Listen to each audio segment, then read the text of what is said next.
இனியவர்களே, இன்றைய நாளில் நல்ல சமாரியன் எடுத்துக்காட்டை பற்றி நான் உங்களோடு பகிர்ந்து கொள்ள விரும்புகின்றேன். நல்ல சமாரியன் எடுத்துக்காட்டை நாம் லூக்கா நற்செய்தி அலகு 10 அருள்வாக்கியங்கள் 25 முதல் 37 உள்ள பகுதியில் வாசிக்கின்றோம். இங்கே நிறைவேறாத 2 சந்திப்புகள், நிறைவேறிய 2 சந்திப்புகள். நிறைவேறாத 2 சந்திப்புகள் என்று பார்க்கும்போது, குரு லேவியர் அடிபட்டு கிடந்த நபரை சந்திக்கவில்லை. நிறைவேறிய 2 சந்திப்புகள் என்று பார்க்கும்போது, நல்ல சமாரியன் அடிபட்டு கிடந்த நபரை சந்திக்கின்றார். அதே வேளையில் விடுதி கண்காணிப்பாளரும் அந்த நபரை சந்திக்குமாறு செய்கின்றார். இந்த நிகழ்வு பல நேரங்களில் பரிவு அல்லது கருணை அல்லது இரக்கம் அதை பற்றி பேசுவதாக காட்டப்படுகிறது. ஆனால் அதைவிட மனித மாண்பு, அதாவது மனித மாண்பு எப்பொழுது வேண்டுமானால் சிதைக்கப்படலாம், மனித மாண்பு அடிபட்டு கிடக்கலாம் என்று மனித மாண்பு பற்றியதாகவும், அதற்கு மேலாக தனி மனித சுதந்திரம், அதாவது அடிபட்டு கிடந்த ஒருவர் இருக்கிறார் என்றால் அவருக்கு அனைவருமே தங்களுடைய சுதந்திரத்தை பயன்படுத்தி உதவி செய்வதில்லை. ஒவ்வொருவரும் தனக்கேற்ற முதன்மைகளை வைத்துக் கொள்கிறார். அதே போல முதன்மைப்படுத்துதல், குருவும் லேவியரும் தங்களுடைய பணிகளை முதன்மைப்படுத்தி அங்கே சென்று கொண்டிருந்தார்களே தவிர அடிபட்டு கிடந்தவரை ஒரு முதன்மையாக அவர்கள் கருதவில்லை. ஆக இந்த நிகழ்வு பரிவு, மனித மாண்பு, தனி மனித சுதந்திரம், முதன்மைப்படுத்துதல் ஆகியவற்றை நமக்கு கற்றுத்தருகிறது. பரிவு என்பது வெறும் உணர்வு அல்ல, மாறாக அது ஒரு செயல்பாடு என்பதையும் நாம் இங்கே கற்றுக்கொள்கிறோம். இந்த நல்ல சமாரியன் எடுத்துக்காட்டை 3 பாடங்களாக எடுத்துக்கொள்வோம்.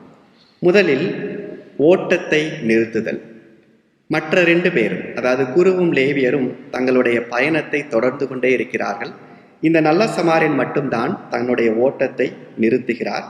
மற்றவருக்கு நேரத்தையும் இடத்தையும் கொடுக்கிறார். அதாவது தன்னுடைய நேரத்தில், தன்னுடைய இடத்துல இந்த அடிபட்டு கிடந்தவருக்கு பங்கு கொடுக்கிறார் சமாரியர்.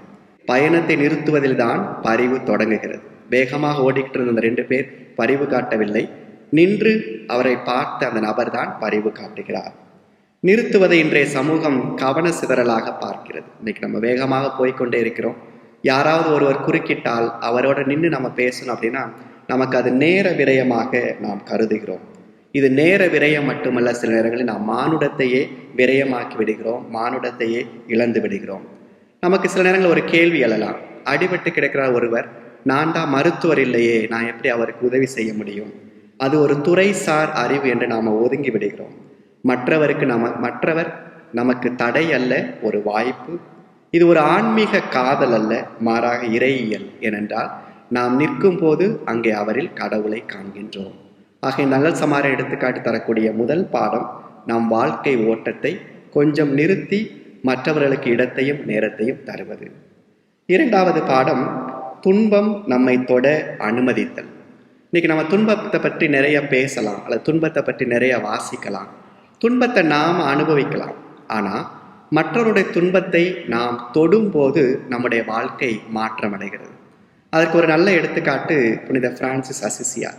அவர் ஒரு நாள் பயணம் செய்து கொண்டிருந்த போது வழியில் ஒரு தொழுநோயாளரை பார்க்கிறார். அந்த காலத்தில் தொழுநோய் என்பது அடுத்தவர்களுக்கு உடனடியாக பற்றி கொள்ளக்கூடிய ஒரு நோய், மருத்துவம் வளராத ஒரு காலத்தில் அவர் உடனடியாக அந்த தொழுநோயாளரை தழுவிக்கொள்கிறார். அப்போ அந்த தழுவிக்கொள்தல் என்ன நடக்குது அப்படின்னா, அந்த தொழுநோயாளருடைய வலியை தன்னுடைய வழியாக அவர் மாற்றிக்கொள்கிறார். நல்ல சமாரியன் எடுத்துக்காட்டு நம்ம பார்க்கிறோம், அவர் காயத்தை தொட்டு எண்ணெய் வார்த்து திராட்சரசம் வார்த்து அதற்கு நலம் தருகிறார். இப்படியாக காயத்தை தொடுவதன் வழியாக துன்பத்தை தொட அனுமதிக்கிறார்.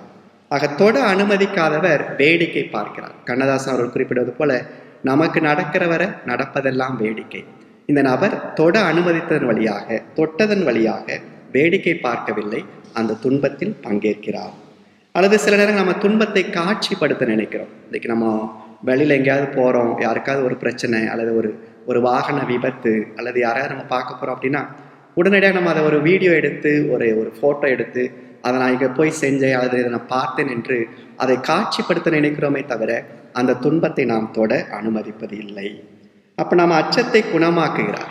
இவர் தனக்குள்ளே இருந்த ஒரு அச்சம், என்ன அச்சம் அப்படின்னா அவரை தொட்டால் தனக்கு என்ன ஆகுமோ என்ற ஒரு அச்சத்தை அந்த நபர் களைகிறார் நல்ல சமாரியன். இப்போ துன்பத்துக்கு பல பரிமாணங்கள், உடல் சார், உள்ளம் சார், அறநெறி சார், ஆன்மீகம் சார். இயேசுடைய வாழ்க்கையிலே பார்க்கிறோம், அவர் அனைவரையுமே தொட்டு குணமாக்குகிறார். இப்படியாக மற்றவருடைய துன்பம் தன்னை தொட அனுமதிக்கிறார். சமாரியன்ட்ட கற்றுக்கொள்ளக்கூடிய 2வது பாடம், துன்பம் நம்மை தொட அனுமதித்தல். மூன்றாவதாக, மற்றவருடைய இதயத்திலும் நெருக்கத்தை ஏற்படுத்துதல். இந்த நபர் தான் மட்டும் அந்த நபருக்கு உதவி செய்துவிட்டு தன் வழியே செல்லவில்லை, மாறாக விடுதி கண்காணிப்பாளரையும் அந்த நிகழ்விற்குள் கொண்டு வருகிறார். தனியே எவரும் சாதிப்பதில்லை என நமக்கு கற்றுக் கொடுக்கிறார். துன்பத்தை மற்றவர்கள் மேல் சுமத்திவிட்டு நகர்வதல்ல, பொறுப்பை தட்டி கழிப்பதல்ல, மாறாக அவர் என்ன சொல்றார்? நான் திரும்ப வருவேன், வரும் வரை இவரை பார்த்து கொள்ளும் என்று சொல்லிவிட்டு செல்கிறார். அப்ப இந்த விடுதி கண்காணிப்பாளர் எவ்வளவு நாட்கள் இந்த சமாரியருக்காக காத்திருந்திருப்பார் நமக்கு தெரியல. ஆனா இங்க இந்த 2 பேரும் இணைந்து காயப்பட்ட நபருக்கு நலம் தருகிறார்கள். விடுதி கண்காணிப்பாளருடைய பொறுமையும் நமக்கு ஒரு பாடமாக இருக்கிறது. ஆக இன்றைய நாள்ல உலக நோயுற்றோர் தினத்தை கொண்டாடுகின்ற வேளையில் திருத்தந்தை 14ஆம் லியோ அவர்கள் அழைக்கின்ற பேரில் நல்ல சமாரியனை நம்முடைய முன்மாதிரியாக எடுத்துக்கொள்வோம். நம்முடைய வாழ்க்கை ஓட்டத்தை நிறுத்தி மற்றவர்களுக்கு நேரத்தையும் இடத்தையும் கொடுப்போம். துன்பம் நம்மை தொட நாம் அனுமதிப்போம். மற்றவர்கள் இந்த பரிவை பெற்றுக்கொள்ளுமாறு நாம் அவர்களை தூண்டுவோம். இறைவன் நம்மை ஆசீர்வதிப்பாராக. ஆமேன். நன்றி.